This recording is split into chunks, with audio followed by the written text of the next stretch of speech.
잘 읽으셨어요? 우리 옆에 계신 분 한번 인사하도록 하겠습니다. 이번 한 주간도 수고가 많으셨습니다. 이번 한 주간도 수고 많으셨습니다.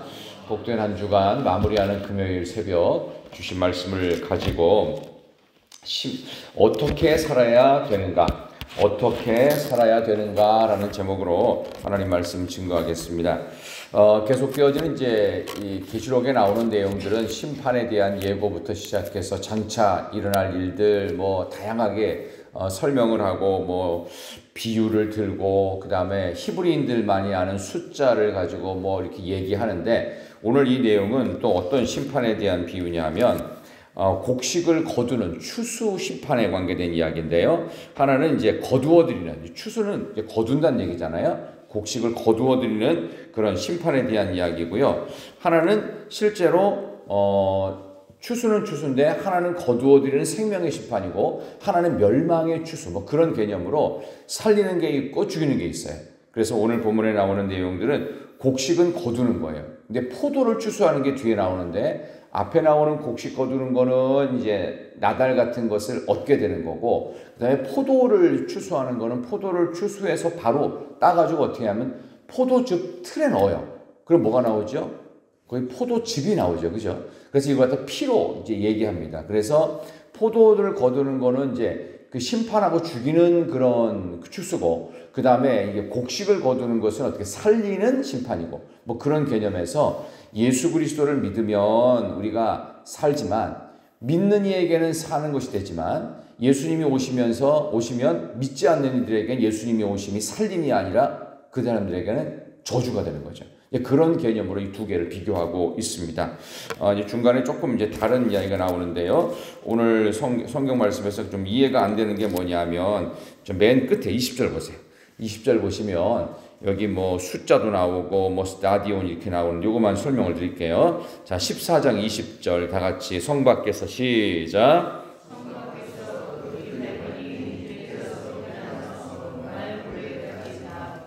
1600 스타디온에 퍼졌더라. 아멘.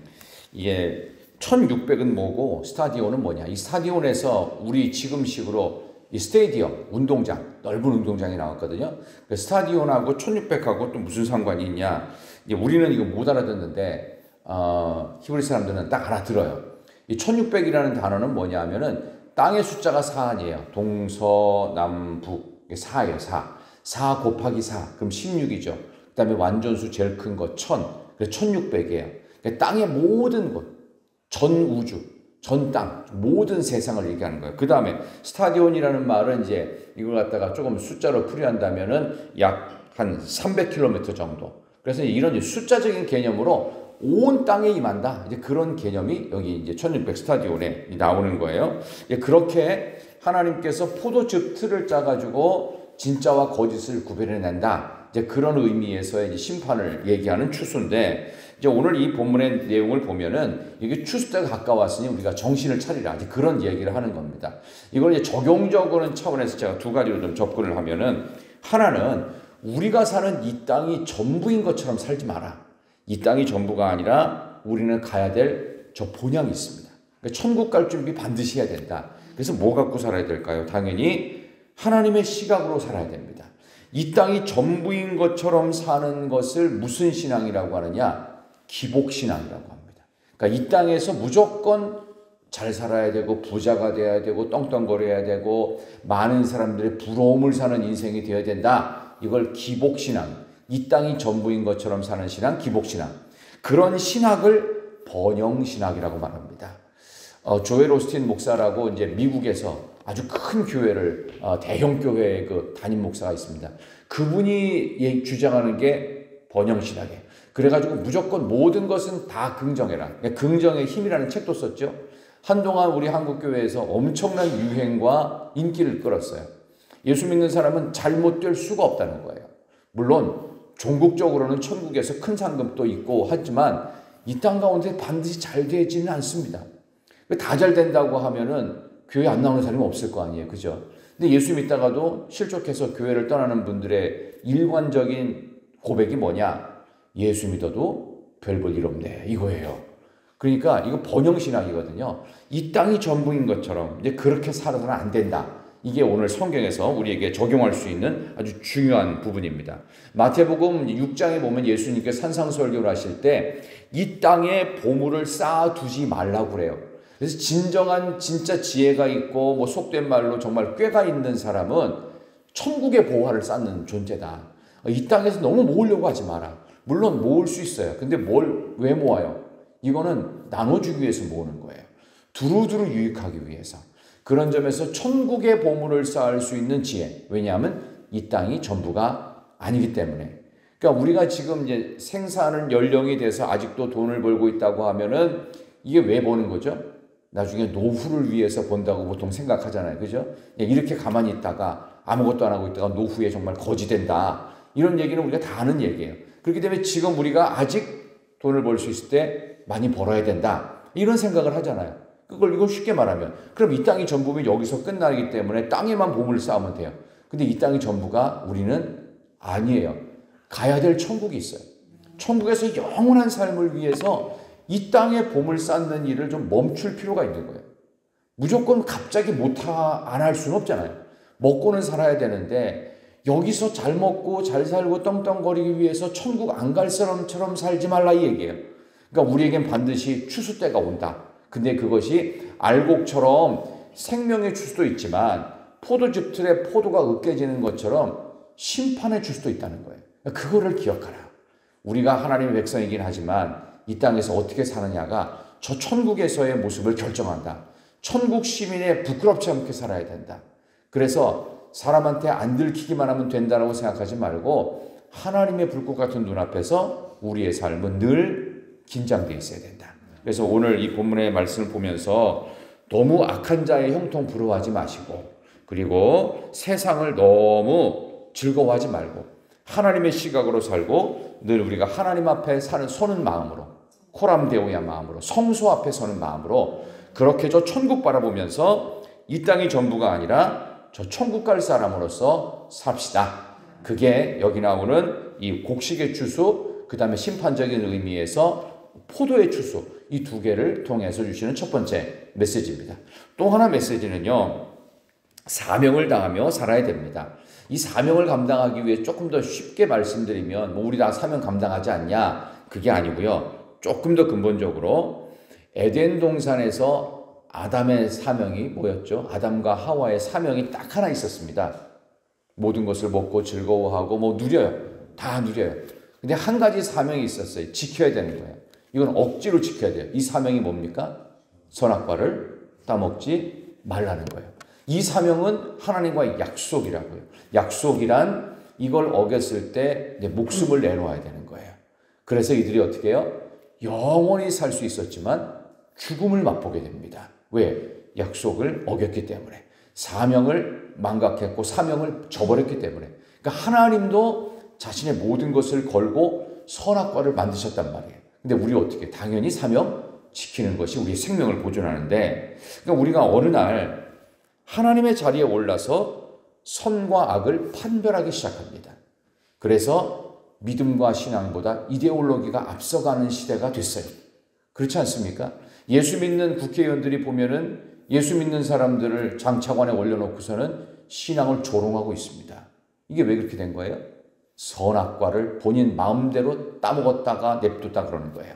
그러니까 사명 감당한다는 것은 하나님이 금하신 것을 나도 금하고 하나님이 좋아하는 걸 나도 좋아하는 거예요. 근데 그게 안 되는 시대예요, 지금이. 왜? 이데올로기가 앞서 있어요. 나의 이득을 위해서 내 편 든 사람들의 입맛에 맞추어서 신앙도 가볍게 져버리는 거예요. 이래서는 안 되겠다 그 뜻입니다. 선과 악을 내가 판단하려 하지 말라는 거예요. 1980년대, 70년대 후반도 좀 그랬지만 민주화 운동, 데모가 굉장히 심했던 때가 있었습니다. 저도 그 시절에 대학을 보냈기 때문에 잘 알죠. 당시 목사님들이 이렇게 화염병 던지고 나가서 시국을 위해서, 민주화를 위해서, 독재 정권 타도를 위해서 해가지고 엄청 데모했거든요. 근데 목사님들은 그 대학생들에게 했던 말이 똑같았습니다. 너네들 그거 하지 말고 예배 더 잘 드리고 기도 더 많이 하고 믿음에 굳게 서는 게 우선이야. 믿음에 굳게 서야지. 예배의 기초를 도와야지. 기도 더 많이 해야지. 제발 좀 그만해라. 그래서 지금도 기억나는 게 그 교수님 한 분이 이제 신학교 시절에 한참 데모가 심했던 때에 어느 날 이렇게 책을 한 권, 영어 책을 딱 이렇게 보여주시는 거예요. 우리 학생들 이 책 이름을 보라고, 뭐라고 써 있냐고. 보니까 violence라고 써 있어요. 폭력하게, 폭력학. 그러면서 교수님이 그러는 거예요.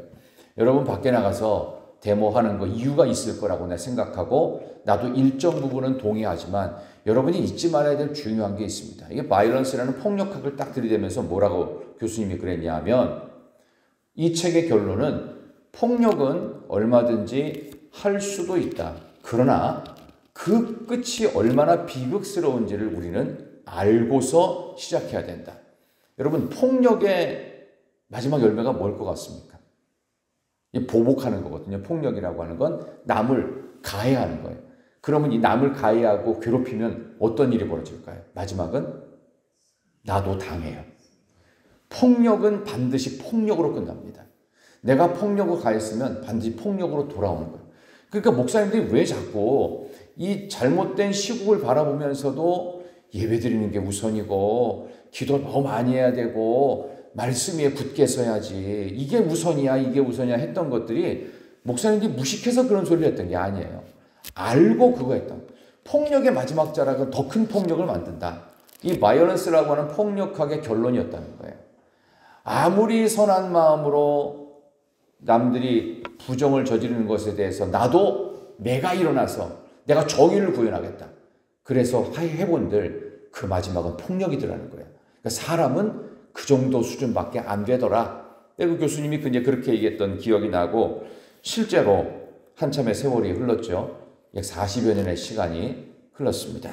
지금 생각해보니 그 당시에는 그런 말을 했어요. 그 당시엔 이런 말 쓰지도 않아요. 요즘 애들은 이제 그런 말을 쉽게 쓰더라고요. 목사님들이 다 꼰대 같아가지고. 이게 굉장히 모욕적 표현이거든요. 근데 지금은 이게 회사에서도 쉽게 쓰이고 있더라고요. 야, 이거를 교회 내에서 이걸 쓰는 일을 제가 겪은 적이 있습니다. 그런 말들을 쉽게 쓰더라고요. 이게 얼마나 무지하고 험한 말인데 그 당시에는 그렇게 목사님들이 진짜 마치 꼰대 같다고 그런 소리만 한다고 그렇게 매도했는데 시간이 지나고 나니까 그때 그 목사님들 말이 다 맞았어요. 결국은 이게 이렇게 되더라고요. 시편에서는 악한 사람을 판별할 때 딱 한 가지를 얘기합니다. 하나님이 없다 하는도다. 어리석은 자는 정말 악한 자는 하나님이 없다고 하는 자. 그러니까 우리가 살고 있는 이 세상 속에 보세요. 지금 정치판을 잘 보시면 이게 왜 이렇게 엉망이 됐냐 하면은 왜 저렇게 양쪽으로 나눠 싸우느냐 딱 하나예요. 모든 사상과 이념에 하나님을 빼버린 거예요. 아무리 좋은 사상이라도 예수 믿는 사람이고 예수 믿는 정치인이라면 거기 하나님이 들어가야 돼요. 근데 다 있는데 하나님만 뺀 거예요. 즐거움도 있고 재미도 있고 편의시설도 제공하고 모든 복지는 있는데 하나님만 없는 거예요. 하나님이 없으면 아무것도 없는 것입니다. 왜? 하나님이 없으면 이 세상에서 끝나는 거예요. 우리가 갈 곳은 없는 거예요. 더 이상. 100년 살고 끝난다. 그럼 어떻게 해요? 기복신앙을 만들어야죠. 번영신앙 만들어야 되죠. 왜 이렇게 됐을까요? 우리는 근본을 잘못 알고 있습니다. 그 바탕이 하나님이 아닙니다. 하나님이 아닌 세상의 즐거움이 되어 있습니다. 그러므로 우리는 변하지 않는 것에 인생을 걸고 살아야 되고 변치 않는 말씀에 모든 것을 걸어야 됩니다. 결론은 이것입니다. 변치 아니하시는 하나님과 결코 불변하신 말씀에 뿌리를 내리고 살아가십시다. 우리는 곡식의 추수 같은 심판을 당할 때도 있고 포도주 틀에 포도 같은 것들이 으깨지는 때로는 죽이거나 살리는 이 두 가지 심판 앞에 서 있습니다. 오늘 저는 마지막으로 커버넌트 신학교 총장님의 이야기를 드리고 설교를 끝내려고 합니다. 이 화란 사람들은 이름이 너무 복잡해요. 읽어도 여러분들 러시아 사람들 이름 보면 무슨 스키스키 하는데 뭔 소리인지 잘 모르겠죠. 이름 자체도 너무 길고 복잡해요. 영어 단어 중에서 제일 긴 영어 단어가 한 단어. 그게 저는 옛날에는 이제 칠판할 때 블랙보드가 제일 긴 줄 알았는데 48 그 알파벳으로 된 영어 단어도 있더라고요. 이 화란 목사님도 이름이 너무 길어서 제가 기억도 안 나는데 어쨌든 이분이 했던 아주 흥미로운 이야기 하나가 있습니다. 학생 여러분, 제가 이런 이야기 하나 하겠습니다. 어떤 꼬마 아이가 미국에서 그 장난을 치다가 미국에는 그게 많대요. 모래늪 아세요? 모래늪. 모래에 빠졌는데 이게 질퍽거리는 늪으로 된 모래예요. 점점점 빠져드는 거예요. 911에 신고가 딱 들어갔습니다. 두 형제가 모래늪에 빠졌다는 신고를 누가 했어요? 가보니까 그 동생만 모래늪에 목이 요만큼까지 걸려가지고 너무 허우적대다가 힘이 빠져서 기절해 있었어요. 911 대원들이 가가지고는 막 물을 뿌리고서는 이 아이의 얼굴에 있는 모래를 닦아내고서 막 잡아 올리려고 하는데 이게 동생인 것 같아요. 형이 어디 가냐, 형. 야, 니네 형 어디 갔어? 그랬더니만 이 아이가 정신을 부시 차렸더니 내가 그 위에 있어요. 그러는 거예요. 내가 그 위에 있대요. 아니, 니네 형 어디 갔냐고. 그러니까요, 제가 형 위에 서 있다고요. 무슨 얘기인지 아시겠어요? 모래 밑에 형 밑에 있을 테니까 네가 내 어깨 밟고 올라가라는 거예요. 그래서 형이 지금 모래 밑에 깔려 있고 본인은 형의 어깨를 밟고 위에서 목만 내밀고 있는 거예요. 그러면서 결국 건져냈는데 이 형은 이미 죽어 있었습니다. 그러면서 이 화란 그 총장님이 이렇게 얘기를 했어요. 지금 우리의 기반은 예수 그리스도의 십자가 위에 있습니다. 우리가 지금 이 정도 누리고 있고 이 정도 살아있음, 내가 지금 이 시간에 숨 쉬고 있는 것은 예수 십자가 위에, 하나님의 말씀 위에, 하나님을 향한 기도 위에 서 있습니다. 잘난 척할 시간 없습니다. 우리는 그저 예수 그리스도 위에 서 있으므로 십자가 때문에, 은혜 때문에, 말씀 때문에 지금 여기에 숨을 쉬고 있는 것입니다. 오늘 우리 불렀던 찬송이 있죠. 488장 3절에 보시면요. 다시 한번 우리 찬송 펴보실까요? 488장 3절을 한번 보시면 488장 한번 다시 보십시다. 488장 3절 한번 같이 읽어보겠습니다. 세상에 믿던 시작. 세상에 믿던 모든 것 끊어질 그날 되어도 구주의 언약 믿사와 내 소망 더욱 크리라. 주 나의 반석이시니 그 위에 내가 서리라. 그 위에 내가 서리라. 아멘. 기도하겠습니다. 하나님 아버지, 그 위에 내가 서기를 원합니다. 주님만이 나의 반석이 되어 주옵소서.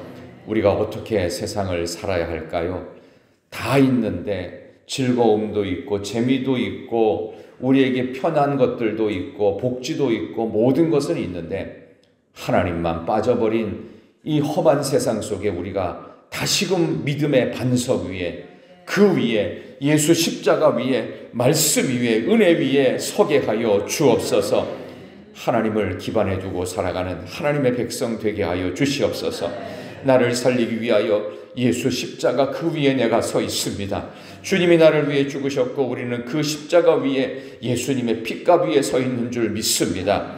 천국 갈 준비하는 백성으로 살게 하여 주시옵소서. 이 땅 가운데서 겨우 기복신앙 갖고 번영신학을 갖고 아버지 하나님 땅의 모든 보물을 쌓는 어리석음을 범하지 않도록 주여 인도해 주시옵소서. 결코 변치 아니하시는 하나님과 그 말씀 위에 굳게 서는 사랑하는 희락의 온 성도님들 되게 하여 주옵소서. 우리를 사랑하시고 우리 외 십자가 지사 우리를 그 위에 세우신 예수님의 이름으로 기도드리옵나이다. 아멘.